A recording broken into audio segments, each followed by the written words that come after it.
जैसे ही भगवान ने वेणु बजाना सीख लिया, अब तो गोकुल के ग्वालों को जब बुलाना हो तो भगवान नाद न करे, सुंदर सी वेणु बजाए।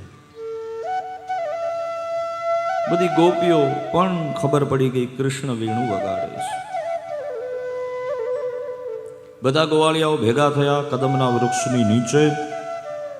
एमां एक दुबळो पातळो गोवाळियो अने गोवाळियानुं नाम मनसुख। तो जईने पूछ्યું કે ભાઈ તારું નામ શું? તો કે મારું નામ મનસુખ। તો કે આવો દુબળો પાતળો ગોવાળિયો ગોકુળનો ના હોય, વ્રજમંડળમાં દુબળા ગોવાળિયા થોડી હોય। તો તારા ઘરમાં દુજાણું નથી? મહારાજ દુજાણું અમારે ત્યાં થોડું હોય, બાબા નંદને ત્યાં 9 લાખ ધેનું દૂજે, અમારે ત્યાં થોડી દૂજે। ફરી એકવાર કહું, ભગવાન જ્યાં ક્યાંય પણ આવે છે અને જેના ઉપર પણ કૃપા કરે છે, ભગવાન ભક્તોને આધીન થઈ જાય છે। પ્રસંગ મને યાદ આવે, ગઢડે ગઢપુરમાં ભગવાન સ્વામિનારાયણ ખાચર પરિવારને આધીન થયા છે મહારાજ। અને પછી ગઢડું 5 દી મૂકવું હોય તો પૂછે પરિવારમાં કે રજા હોય માવડી તો જાઉં। અને પછી આમ તો પહેલા તો ના જ પાડે, પણ બહુ આગ્રહપૂર્વક પૂછે કે જવું છે તો કે 5 દી માટે જાઓ। જે લોકોને ઇતિહાસ ખબર છે જઈને, અને ભગવાન છે ભક્તોને આધીન છે। ભગવાન એ જ છે જે પોતાના ભક્તોને આધીન છે। અને મને કહેતા આનંદ થાય કે જે પોતાના ભગવાનનો, પોતાના સ્વામીનો આદેશનો અડધો શબ્દ પડે અને અડધા કામ પડતા મૂકીને જાય દાદા ખાચર, કે મહારાજે બોલાવ્યા છે તો બાકી બધું પછી પેલા ન્યા। અને ફરી એકવાર ક્ષત્રિયનો દીકરો જો આપવા ઉપર આવે તો એને કોઈ પૂગે નહીં। પોતાનું સર્વસ્વ અર્પણ કરીને બાપુ ત્યાંથી ધર્મને કાજે। મને આનંદ એ છે કે આ કથા સાંભળવામાં બહુ સહજતાથી એમની 6ઠ્ઠી પેઢી પણ અહીંયા બેઠી છે કથા સાંભળવા।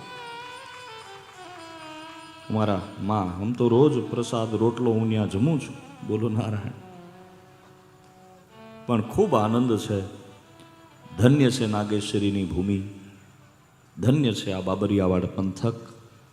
આખા એ વિશ્વને જેને કૃષ્ણ નામ આપ્યું, મારા ગુરુદેવ ભગવાન પણ અહીંથી જ અવતર્યા છે। પૂજ્ય બાપુને પણ હું સ્મરણમાં લઉં, આખા વિશ્વને જેમણે રામ નામની દીક્ષા આપી પૂજ્ય બાપુ, અને શિવ નામની દીક્ષા ગિરી બાપુ। આમ તો આમ થોડું પછી આંબરડી પછી, અને પણ આખો આ પંથકમાં કંઈક તાકાત ખરી મહારાજ।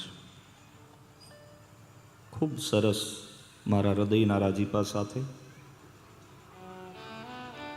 ભગવાન ભક્તોને આધીન છે। મારી વાત એ છે, 9 લાખ ધેનું તો બાબા નંદને ત્યાં દૂજે, અમારે તો દૂજાણું નહીં, અમે તો નાના માણસો। કૃષ્ણ ભગવાન કે એવું ન બોલ, અમારું છે એ તારું જ છે ને બધું।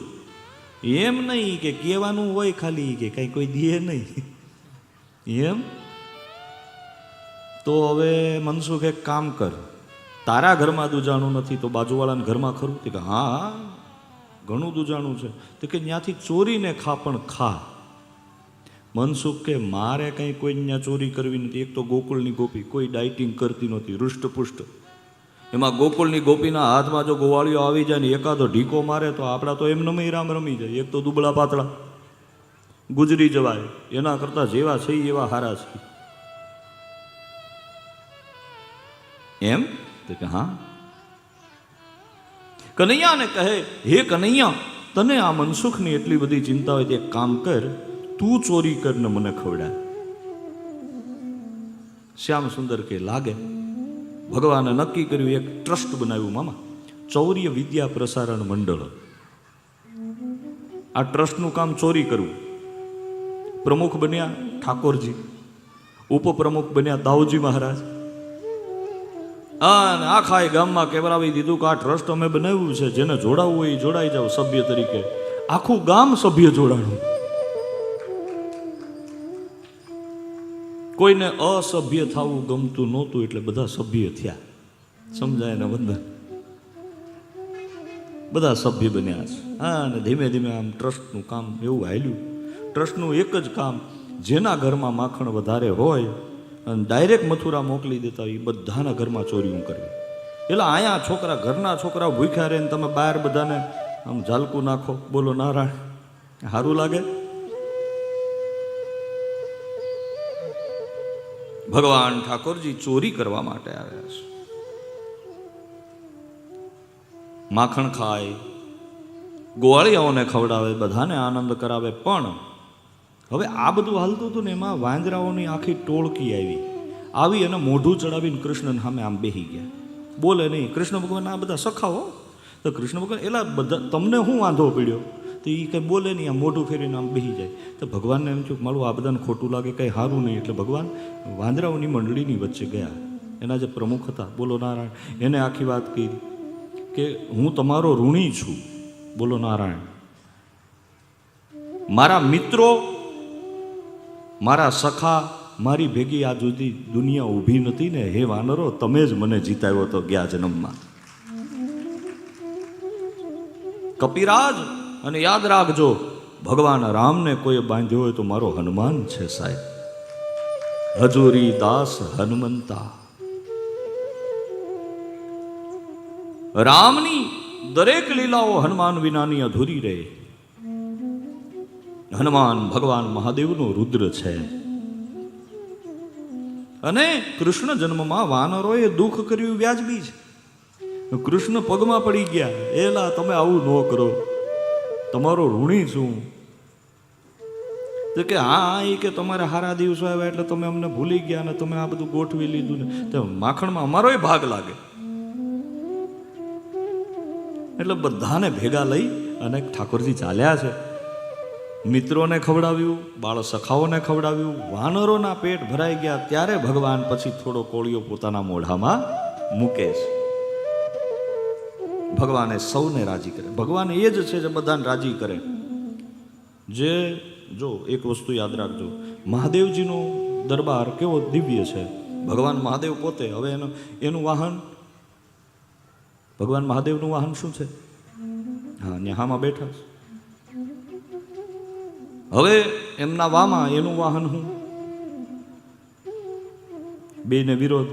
જો આમ તમે જુઓ તો હાવજ અને નંદી હામાં મળ્યા હોય તો થોડું પેલું ખરું. હવે એ જ વસ્તુ એમના પુત્ર ગણેશનું વાહન ઉંદર, અને ભગવાન મહાદેવના ગળામાં શું છે? આમ જુઓ તો એન્ટી, બોલો નારાયણ. હવે ભગવાન મહાદેવના ગળામાં હરપ છે અને એના મોટા દીકરા કાર્તિક સ્વામી, એનું વાહન શું? તો કે મોરલો. મોરને ને આને બને 100% વિષમતાની વચ્ચે પણ બેલેન્સ કરીને બતાવે, એનું નામ ભગવાન. 100% વિષમતાઓ હોય બધી, પણ છતાંય એની વચ્ચે બેલેન્સથી બચે અને રહે અને સમાજને કંઈક સારું આપે, એ ભગવાનનો અંશ છે.